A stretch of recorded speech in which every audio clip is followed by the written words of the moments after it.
Love your wives just as Christ loved the church. As we are gathered here today, solemnizing this wedding between Ernest and Ruarash, it's important for people to understand the origins of marriage. Marriage was not a human manufactured product. Marriage is a God manufactured product. Marriage is a mystery. It is a mystery and it is a ministry. It has its own industry. It's a product. There is no product without the manufacturer. And for you to understand how to operate that product, you need to understand the mind of the manufacturer. And there is no manufacturer who manufactures a product without releasing a manual on how to operate that product. So which means everyone who is struggling with this product called marriage, it's a sign you don't have the mind of the manufacturer. You are pressing wrong buttons. You don't hear any word Prophet Adam or Pastor Adam. It's just Adam. Adam had no spiritual title. He was just a husband. And I want you to understand something. That marriage, it's a ministry. It's a church. Before a pastor comes to pastor a church, I must know how to pastor my church called my marriage. That's why there is a verse in the Bible, which is in 1 Timothy chapter 3, which says, if you desire to be a bishop, you desire a very good thing. But an overseer, a pastor, a deacon, or a bishop must be temperate, self-controlled, not given to wine and drunkenness, and must be a husband of one wife.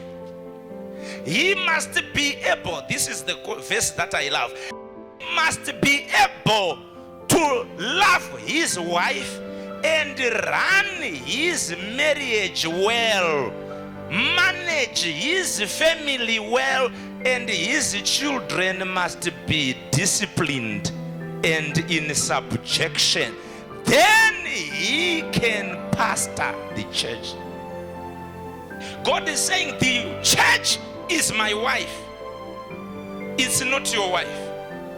So you cannot know how to treat someone's wife well when you have never learned the art of treating your wife well. Which means a strong church is sitting on a strong marriage. A strong business is sitting on a strong marriage.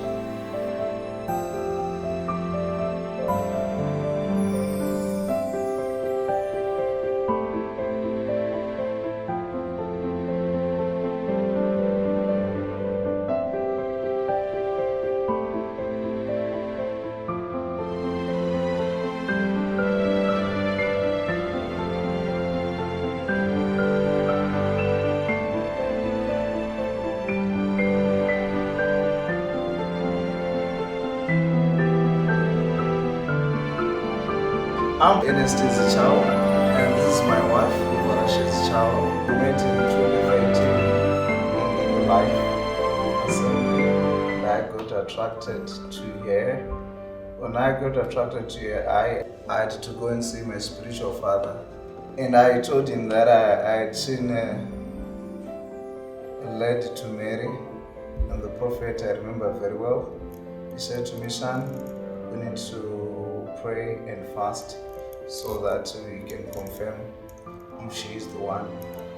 But the moment that the prophet spoke to the prophetess Tatiana Chisa, the prophetess said for the first time, says, that's your wife.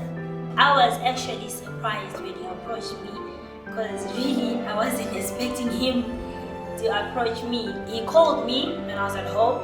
I remember the first time when he called me, I was at home. Then he asked to see me. Then I was asking myself, why does he want to see me? So then I went, we met in town. We went out, he asked me out. Then we went out. Then he proposed. And I was shocked. I had no words. I didn't know what to say. And then I said I'll think about it. Then I went for some time thinking about it. After 3 weeks, that's when she said, okay, whatever that you did on me, I think it's working. I love you. Yes, it's true. I actually said that. Then from there we started dating and went on. We were enjoying the relationship. It came to a certain time then he said he wanted to marry me, to pay your whole bride price. I was very scared at first that will I be able to be someone's wife and stand in front of people? But through God's grace, I was able to conquer all my fears, and through the men of God's preachings and counselings that we were going through, I was able to do everything. We will thank God so much because of Prophet's teachings that has actually transformed our life and our marriage. I remember the time when we paid Lobola, he was sitting outside and we kept on communicating through WhatsApp. How far? And by the time that he got into the house, they were made to sit down on the floor. And for about 3 hours, eh? Sitting down, he's negotiating. And then they were given the wedding.